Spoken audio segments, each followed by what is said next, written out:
Hallelujah, praise the Lord. धन्यवाद प्रभु का इस सुंदर समय के लिए।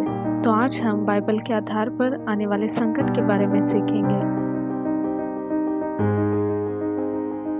पवित्र शास्त्र बताती है यीशु मसीह के दूसरे आगमन से पहले पृथ्वी पर सताव भरा समय आने वाला है। ऐसा क्यों? क्या कारण है इसका? क्या ये अवश्य है? इसका जवाब है हाँ। इसका कारण है यीशु मसीह की मृत्यु। तो आइए हम एक वचन पढ़ें। मत्ती अध्याय 21 वचन 33 से 40 लिखा है, एक और दृष्टांत सुनो। एक गृहस्थ था जिसने दाख की बारी लगाई और उसके चारों ओर बाड़ा बांधा और उसमें एक रस का कुंड खोदा और गुम्मट बनाया और किसानों को उसका ठेका देकर परदेश चला गया। जब फल का समय निकट आया तो उसने अपने दासों को उसका फल लेने के लिए किसानों के पास भेजा, पर किसानों ने उसके दासों को पकड़ के किसी को पीटा और किसी को मार डाला और किसी को पथराव किया। फिर उसने और दासों को भेजा जो पहले से अधिक थे और उन्होंने उनसे भी वैसा ही किया। अंत में उसने अपने पुत्र को यह कहकर भेजा कि वे मेरे पुत्र का आदर करेंगे, परंतु किसानों ने पुत्र को देखकर आपस में कहा, यह तो वारिस है, आओ उसे मार डाले और उसकी मिरास ले ले। और उन्होंने उसे पकड़ा और दाख की बारी के बाहर निकाल कर मार डाला। इसलिए जब दाख की बारी का स्वामी आएगा तो उन किसानों के साथ क्या करेगा?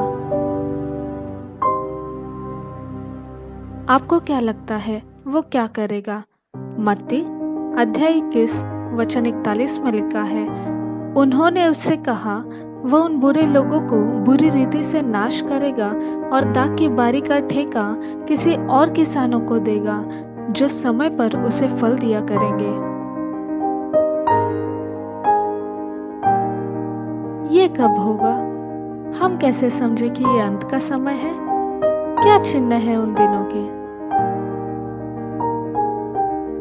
जो सवाल आपको और मुझे है वही सवाल उन दिनों चेलों को भी था। तो उन्होंने एक दिन यीशु से उसके दूसरे आगमन के चिन्ह के बारे में पूछा। हम पढ़ेंगे मत्ती अध्याय 24 उसका वचन 3 लिखा है, और जब वह जैतून पहाड़ पर बैठा था तो चेलों ने अलग उसके पास आकर कहा, हमसे कह कि ये बातें कब होंगी और तेरे आने का और जगत के अंत का क्या चिन्ह होगा?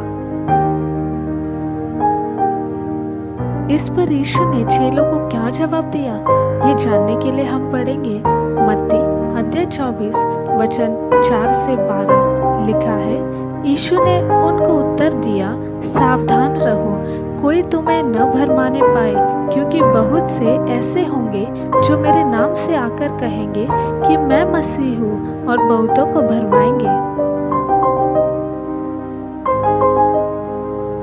तुम लड़ाइयों और लड़ाइयों की चर्चा सुनोगे। देखो, घबरा न जाना, क्योंकि इनका होना अवश्य है, परंतु उस समय अंत न होगा। क्योंकि जाति पर जाति और राज्य पर राज्य चढ़ाई करेगा और जगह जगह अकाल पड़ेगा और भूई डोल होंगे। ये सब बातें पीड़ाओं का आरंभ होंगी। तब वे क्लेश दिलाने के लिए तुम्हें पकड़वाएंगे और तुम्हें मार डालेंगे, और मेरे नाम के कारण सब जातियों के लोग तुमसे बैर रखेंगे। तब बहुत लोग ठोकर खाएंगे और एक दूसरे से बैर रखेंगे, और बहुत से झूठे भविष्यवक्ता उठ खड़े होंगे और बहुतों को भरमाएंगे। और अधर्म के बढ़ने से बहुतों का प्रेम ठंडा हो जाएगा। बाइबल बताती है मत्ती में अध्याय 24 वचन 47 से 39 में, वह दिन नूह के दिन के समान होंगे, जैसे कि लिखा है, जैसे नूह के दिन थे वैसे ही मनुष्य के पुत्र का भी आना होगा। क्योंकि जैसे जल प्रलय से पहले के दिनों में जिस दिन तक कि नूह जहाज पर न चढ़ा उस दिन तक लोग खाते पीते थे और उनमें ब्याह शादी होती थी, और जब तक जल प्रलय आकर उन सबको बहा न ले गया तब तक उनको कुछ भी मालूम न पड़ा, वैसे ही मनुष्य के पुत्र का भी आना होगा। जब पाप बढ़ता है तब संकट आता है। जब राजा फिरौन ने परमेश्वर के विरुद्ध पाप किया, उसकी बात न मानकर, तब मिस्र देश पे भयानक विपत्ति आई। तो आइए हम देखते हैं मिस्र देश पे क्या विपत्ति आई।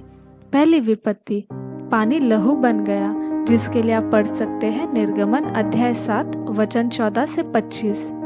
दूसरी विपत्ति, मेंढकों का आक्रमण, जिसके लिए आप पढ़ सकते हैं निर्गमन अध्याय 8 वचन 1 से 15। तीसरी विपत्ति, कुटकियों के झुंड, जिसके लिए आप पढ़ सकते हैं निर्गमन अध्याय 8 वचन 16 से 19।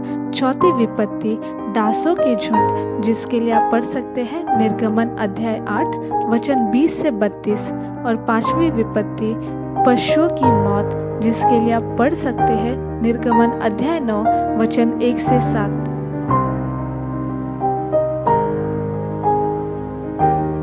छठी विपत्ति, फफलों और फोड़ों का निकलना, जिसके लिए आप पढ़ सकते हैं निर्गमन अध्याय 9 वचन 8 से 12। सातवीं विपत्ति, ओलों की वर्षा, जिसके लिए आप पढ़ सकते हैं निर्गमन अध्याय 9 वचन 18 से 34। आठवीं विपत्ति, टिड्डियों का आक्रमण, जिसके लिए आप पढ़ सकते हैं निर्गमन अध्याय 10 वचन 1 से 20। नौवीं विपत्ति, पूरे मिस्र में अंधकार, जिसके लिए आप पढ़ सकते हैं निर्गमन अध्याय 10 वचन 21 से 23। 10वीं विपत्ति, पहिलौठों की मृत्यु, जिसके लिए आप पढ़ सकते हैं निर्गमन अध्याय 11 वचन 4 से 7, अध्याय 12 वचन 29 और 30।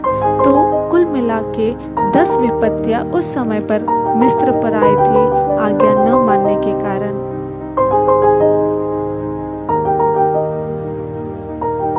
तो बाइबल हमें पहले ही बता चुकी है कि हम परमेश्वर के वचन के कारण सताए जाएंगे, जैसे कि शद्रक, मेशक और अबेदनगो की तरह। अगर हम पढ़ेंगे दानियल अध्याय 3 तो उसमें लिखा है कि जिस जगह पर ये तीनों रहते थे वहाँ पर एक राजा था जिसका नाम था नबूकदनेस्सर। उसने खुद की सोने की मूर्ति बनवाई थी और उसने सबको आज्ञा दी थी कि जिस समय सब लोग नरसिंगे, बांसुली, वीणा, सारंगी, सितार, शनाई आदि सब प्रकार के बाजों का शब्द सुनेंगे, तब एक साथ मिलकर उस सोने की मूर्ति को दंडवत करेंगे।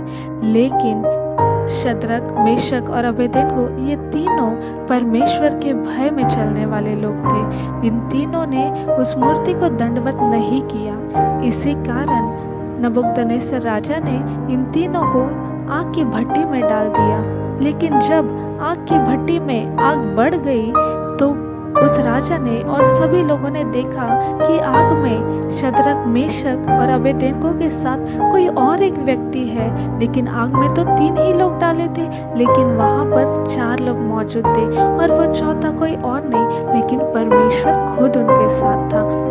जिन लोगों ने, जो दासों ने शद्रक, मेशक और अबेदनगो को उस आग में डाला, जब वो देखने के लिए पास गए तो वो खुद ही जल गए और शद्रक, मेशक और अबेदनगो हंसी खुशी उस आग से बाहर निकल आए। तो इससे हम ये सीखते हैं कि लोग हमारे विरुद्ध होंगे, चाहे हमारा परिवार हो या साथ काम करने वाले इत्यादि, जैसे शद्रक, मेशक और अबेदनगो के विरुद्ध थे। तो हमें क्या करना चाहिए? संसार के नियमों को मानने के बजाय हमें परमेश्वर के वचन को दृढ़ता से थामे रहना चाहिए, जिसके लिए आप पढ़ सकते हैं दानियल अध्याय 3 वचन 13 से 18। क्योंकि यशाया अध्याय 40 वचन 8 में लिखा है, घास तो सूख जाती है और फूल मुरझा जाता है, परंतु हमारे परमेश्वर का वचन सदैव अटल रहेगा। क्या होता है जब हम परमेश्वर के लिए खड़े होते हैं? हम पढ़ेंगे दानियल अध्याय 3 वचन 19 से 25, जिसमें हम ये जानते हैं कि जब हम परमेश्वर के लिए खड़े होते हैं तो परमेश्वर भी हमारे लिए खड़े होते हैं।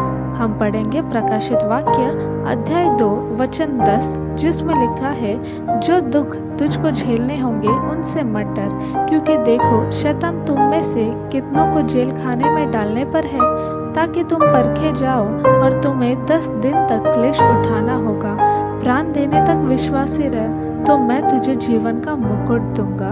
हम और एक वचन पढ़ेंगे, लूका अध्याय 9 वचन 24, जिसमें लिखा है, क्योंकि जो कोई अपना प्राण बचाना चाहेगा वह उसे खोएगा, परंतु जो कोई मेरे लिए अपना प्राण खोएगा वही उसे बचाएगा। परमेश्वर क्यों चाहते हैं कि हम ये बातें जानें? क्योंकि वो चाहते हैं कि हम तैयार हो जाएं और डरे नहीं। भजन संहिता अध्याय 112 वचन 6 से 8 में लिखा है, वह तो सदा तक अटल रहेगा, धर्मी का स्मरण सदा तक बना रहेगा। वह बुरे समाचार से नहीं डरता, उसका हृदय यहोवा पर भरोसा रखने से स्थिर रहता है। उसका हृदय संभला हुआ है, इसलिए वह न डरेगा, वरन अपने द्रोहियों पर दृष्टि करके संतुष्ट होगा।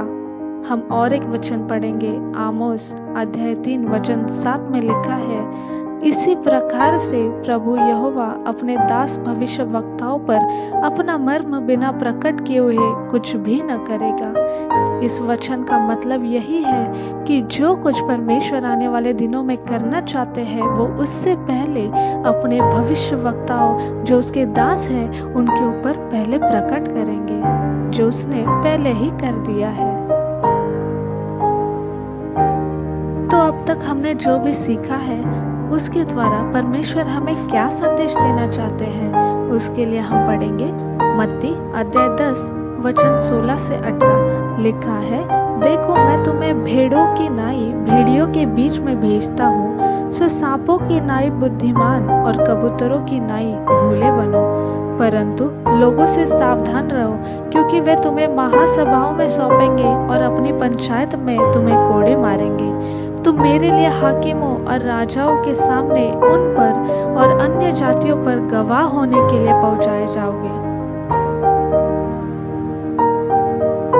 तो इसी के साथ हमारा कर्तव्य क्या है, उसके लिए हम पढ़ेंगे मत्ती अध्याय 24 वचन 13 और 14। लिखा है, परंतु जो अंत तक धीरज धरे रहेगा उसी का उद्धार होगा। और राज्य का यह सुसमाचार सारे जगत में प्रचार किया जाएगा कि सब जातियों पर गवाही हो, तब अंत आ जाएगा। मैं आप सभी का धन्यवाद करती हूँ परमेश्वर के वचन को अंत तक सुनने के लिए। तो आइए हम सब मिलकर इस समय पर परमेश्वर का धन्यवाद करें। हालेलुया। धन्यवाद प्रभु जी पिता, इस सुंदर समय के लिए हम आपका धन्यवाद करते हैं। प्रभु जी, इस शिक्षा को जिस किसी ने सुना है प्रभु जी, आपने उनके मन को और हृदय को स्पर्श किया, इसलिए हम धन्यवाद करते पिता। उनके और उनके परिवार की पिता आप रक्षा करें लॉर्ड, ऐसी प्रार्थना करती हूँ। आने वाले समय में प्रभु जी हम सभी को दृढ़ता से आप खड़ा करें पिता, ऐसी प्रार्थना करती हूँ, ताकि प्रभु हम आपके वचन के ऊपर स्थिर बने रहे लॉर्ड। प्रभु जैसा पिता आपने हमें अब तक चलाया, आप आगे भी चलाए, ऐसी प्रार्थना करते हो लॉर्ड। प्रभु हमारी ना तो केवल आपकी इच्छा पूरी हो, हम घटे और आप बढ़े प्रभु जी। सारी मान महिमा आपको देते हुए ये प्रार्थना हमारे प्यारे उद्धारकर्ता यीशु मसीह के नाम से मांगते हैं, आपकी इच्छा पूरी हो।